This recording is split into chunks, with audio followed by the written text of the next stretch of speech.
Et de la Cisjordanie, retournons à la bande de Gaza, où en cette période hivernale s'ajoute à la guerre la pluie et le froid glacial, avec pour première victime les déplacés qui vivent dans des tentes depuis maintenant des mois. On en parle avec notre invité Jean-Pierre Delaumier, directeur délégué des opérations pour handicap international. Bonjour monsieur et merci d'être avec nous. Vos équipes sont sur place. Que vous remontent-elles comme information sur la situation humanitaire en ce moment ? Et c'était fort bien résumé dans l'introduction du sujet, c'est-à-dire qu'au-delà d'une situation que nous exposons depuis le 7 octobre 2023, c'est-à-dire une situation de guerre, la situation d'une population qui doit se déplacer à l'intérieur de la bande de Gaza, s'ajoute, comme ça a été mentionné dans votre sujet, des conditions climatiques absolument défavorables. Maintenant, il y a eu des pluies importantes à la fin du mois de novembre et à nouveau, au début de cette année aussi, ça a ajouté, comme nous le voyons sur les images ici, il y a à peu près une centaine de camps qui se situent au sud du Wadi Gaza, c'est-à-dire dans les provinces au sud de Gaza City.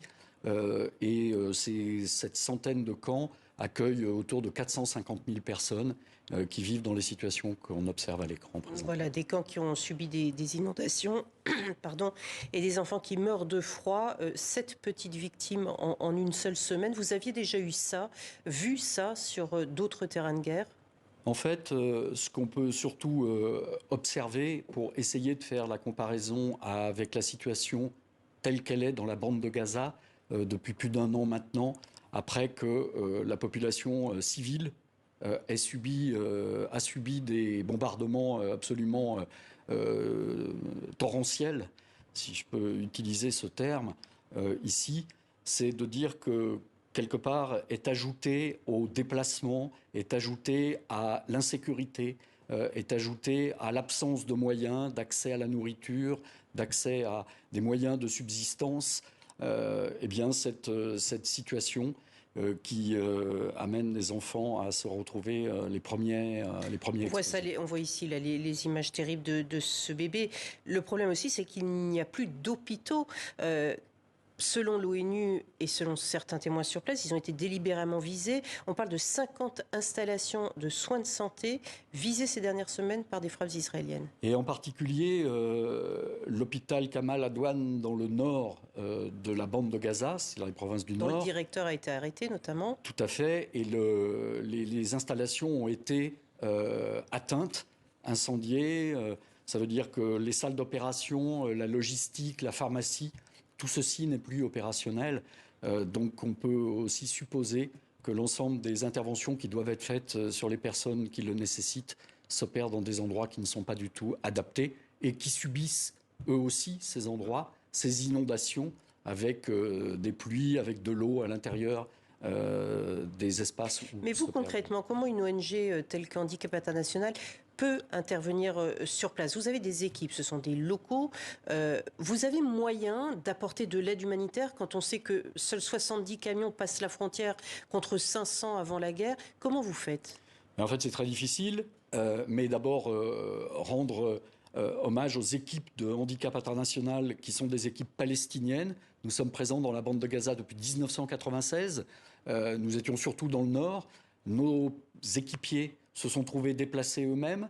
Nous sommes allés dans les cités de Rafah, de Khan Younes, de Dar el-Bala, où nous intervenons, où nous essayons de déployer, en fonction du peu de moyens que vous évoquiez tout à l'heure, une aide qui corresponde aux besoins de la population sur place, c'est-à-dire des soins de rééducation, c'est-à-dire de l'éducation au risque des mines, des activités logistiques aussi, de stockage et de distribution d'aide humanitaire pour le compte des organisations qui interviennent sur place. Mais vous avez encore assez de matériel aujourd'hui alors que tout est bloqué à l'extérieur ? C'est une gestion de pénurie. Donc ça veut dire qu'on fait en sorte de pouvoir affecter le peu de ressources que nous avons, parce que nous sommes assujettis à une réglementation que nous devons respecter. Vous l'avez dit tout à l'heure, c'est un nombre inférieur, largement inférieur à ce qu'il faudrait, qui peut rentrer à l'intérieur de la bande de Gaza. Handicap International continue d'appeler à un cessez-le-feu permanent et immédiat. Qu'est-ce que cela vous permettrait-il de faire que vous ne pouvez pas faire aujourd'hui à cause de la guerre ? C'est sûr qu'il faut voir les contraintes pour pouvoir travailler. Ça veut dire que les horaires d'intervention sont vraiment très courts. Nous devons mentionner l'ensemble de nos déplacements pour que les parties sachent où nous nous déplaçons, ce qui est censé nous protéger. Et c'est vrai que d'abord un cessez-le-feu, ce serait dans l'intérêt évidemment de la population qui est sur place. Ça nous permettrait de pouvoir nous projeter au lieu de travailler au jour le jour, de pouvoir nous dire, bien voilà, sur les prochaines semaines, voilà ce qu'on peut mettre en œuvre, voilà comment on peut organiser la réponse d'urgence. Ça faciliterait le respect du droit international humanitaire et la protection des travailleurs et des populations, bien évidemment.